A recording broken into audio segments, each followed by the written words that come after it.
Wondering if you're gonna get approved for a mortgage? Forget the myths, forget your Uncle Bob's advice. He doesn't know shit.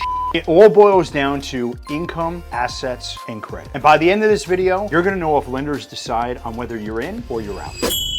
I'm Fernando DaCunha, the Mortgage Maverick. I've helped over 3,000 families close on their homes, and today we're going to cover the 3 pillars of mortgage financing in plain English. So let's start with income. Seems super simple. How much do you make? Well, this is the thing. It's not necessarily what you take home. It's what you report to Uncle Sam. What you tell Uncle Sam what you make is what we could use as a lender. So if you're getting paid under the table or you're maximizing your deductions when you file your taxes, well, guess what? That's what we use to qualify you. Here's how the maths. We look at something called your debt to income ratio. That's your gross monthly income versus your monthly debt. Conventional loans typically cap you around a 50% debt to income ratio per their guidelines. FHA and VA loans may potentially bring you up to a 55 or 60% debt to income ratio cap. But just because the system says you're an approved and eligible home buyer, that doesn't necessarily translate to you living comfortably. You spending 55 or 60% of your gross monthly income could leave you real estate rich but Starbucks poor. And if buying a house means you no longer could go on vacation, no more dinners out, and no more Netflix to binge, well, maybe that means that you have to reel back a little bit and wait to buy a home. Next up, assets. That's the wealth and money that you actually have. Most buyers think, well, I have 20 grand in the bank. That's how much my down payment is going to be. Not so fast, Sparky. That 20 grand needs to go for other things as well. You also need to budget for closing costs. Closing costs are usually around 3% of the purchase price in New York. Prepaid taxes and homeowners insurance. When you buy real estate, you're going to have to pay taxes on that real estate. You also have to insure it to make sure, God forbid, something happens to the home, the lender and you are able to rebuild the property so you still have a roof over your head. You have to make sure that you set up your escrow account. That's for future tax and insurance payments after you become a homeowner. You're going to have to put a deposit into that escrow account to make sure that things are covered as you're living in the home. And last but not least, while you're buying a home, you also have to take into consideration your moving and lifestyle expenses, like furniture, appliances, or maybe even having to redo that 70s wallpaper for the beautiful ranch that you needed to have today. Here's the thing about assets. It's a broad term. It doesn't just mean your checking and savings. Assets can include life insurance policies, 401ks, IRAs, brokerages, Coinbase, really anything that holds value that could be used for a transaction. But here's the key. You don't want to completely wipe out your checking and savings accounts because keep in mind, even though you're buying real estate, you still have to have money for living. Last but not least, pillar number 3, credit. Credit definitely intimidates a lot of people, but let's just break it down. There are 3 main bureaus that lenders use when looking at your credit score: Equifax, Experian, and TransUnion. And the way lenders look at credit scores and what credit score they use is they will take the 3 credit scores for all borrowers on the application, and they'll use the lowest middle score to qualify them and come up with an interest rate. FHA and VA loans are typically a little more lenient with credit scores, with the lowest credit score going down even into the 500s. Jumbo loans think of scores around 700 and above, depending on the investor. And no, I know what you're thinking. Credit score isn't the only factor for qualifying for a loan, but it is a way to show the stability of you repaying your debts accordingly. Basically, a credit report is your whole financial life story in one ugly PDF. So how do you build credit? I typically recommend that you start off, if you have no credit or limited credit, with a secured credit card. This will allow you to have money in the bank, get some type of credit limit available to you, use the credit card, and then pay typically a minimum payment per month, allowing you to show that creditor you have stable income and you are responsible with your credit to pay things back when they come due. Charge $100, pay $25 a month, and start building your credit history quick and fast. Here's a quick pro tip. Don't follow in my footsteps. I pay off my credit bills weekly. Now, although that's great because my credit score doesn't necessarily go down, but it doesn't really go up either. The reason being is I'm not showing that I have that stable history of paying things on time when they come due. I do it mainly because my credit is as high as it possibly can. But if you're building credit, you want to have your statement issued and then make your payments on time, because every month showing that you make on-time payments shows stability. Making payments on time for credit, it's like showing your work in math class. It shows consistency and the bureaus reward you for it. Only 1% of Americans have a credit score over 800. Typically, most people are between a 700 and 760. If you're in the 600s, that's not complete failure. It just means you have room to improve. So here's the truth about income, assets, and credit. The holy trinity of mortgage approval. You don't need to be perfect in all 3, but you need to be strong enough overall. You have a low credit score, but extremely high income and assets? Well, guess what? You're approved. Great credit, but no savings? It's a problem right now, but eventually you're approved. Solid assets and credit, but little to no income, definitely a problem right now. We'll get you a job and then you're approved. It's about balance. It's about harmony. The more you know and understand these three, the more things are going to work out for you over the long run. To help figure out where you stand in this crazy world of finance, I built a free home buyer checklist for you to check out in the description. It'll help you measure your income, assets, and credit and make sure you're on track for success when investing in real estate. Links in the description. Grab it before you start shopping. If this has helped you or someone you know, like and subscribe to this channel for no BS financial advice now and in the future. And if you want to know 10 things not to do when buying a home, check out this video right here.